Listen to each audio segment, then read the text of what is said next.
The other day, we noticed an unusual little vineyard shed. In my sketch, I worked with the rule of thirds.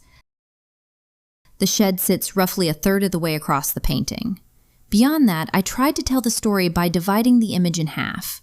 On the left, we see the shed, the trees, and the path. On the right, a view opening onto the wider landscape. I started with the sky. I wanted to hint at clouds with a touch of drama.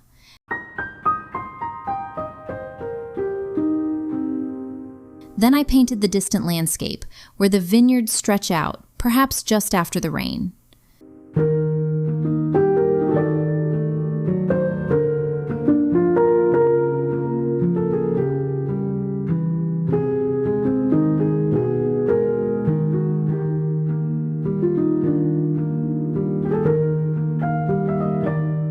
The wooden shed itself I built up in several layers.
At the end, I added the details with a dip pen. I don't actually use ink in this pen. I load it with a little watercolor paint instead.